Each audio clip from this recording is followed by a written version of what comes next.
What if I told you that you can learn everything you need to know about screenwriting by watching a 6-minute TV show? Really? Yes, I used to read screenwriting books and learn all these overly complex structures. And you know what?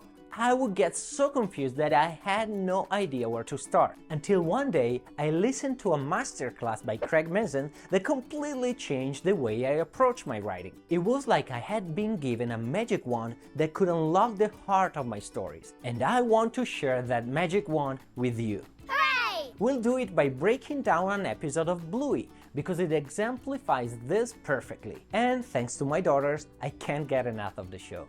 Now, the best way to craft a meaningful story is to focus on your character's journey. In most movies, that's a journey from believing a lie to embracing a truth.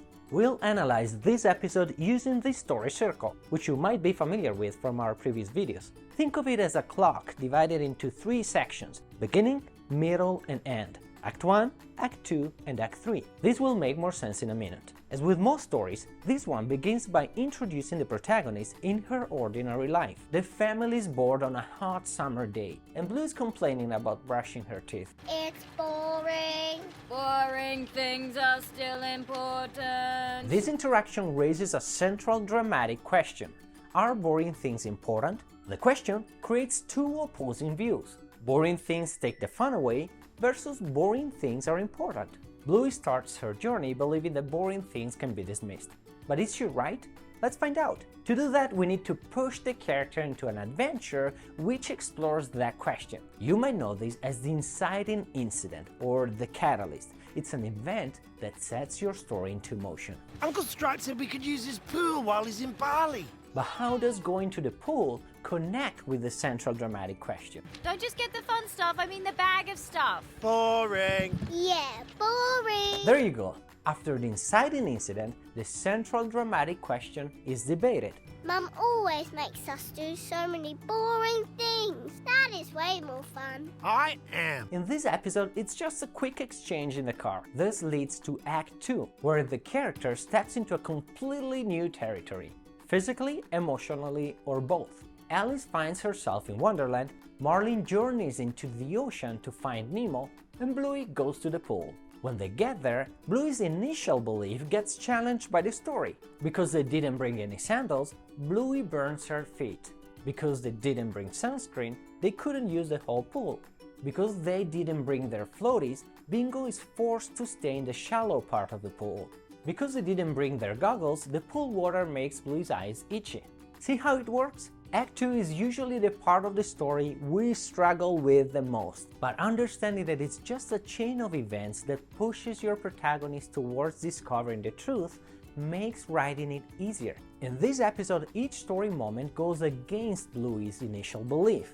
However, in a longer story, like a feature film, events and characters can steer the protagonist toward different conclusions. To see this principle in action in a feature film, watch our breakdown of Raya and the Last Dragon here. At some point in your story, the belief in the lie brings the protagonist to a point where everything seems lost, which some authors call, very appropriately, the all is lost moment. You know what, kids?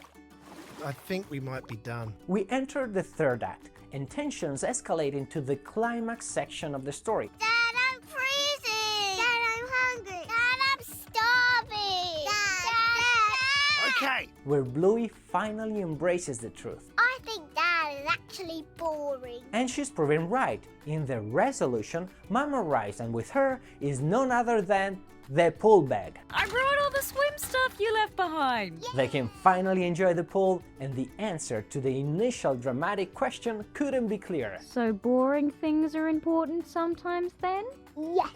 So, as you can see, your story structure is an expression of your character's journey in relation to the initial central dramatic question. If you think about your story this way, your life will be much easier.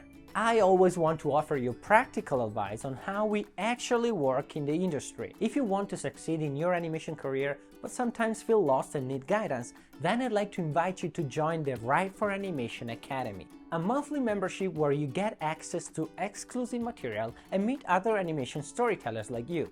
Join today from writeforanimation.com/academy. I can't wait to meet you there. I'm screenwriter Pietro Schito from Write for Animation. Now, keep improving your skills by watching this playlist I put together for you. I'll see you in the next video.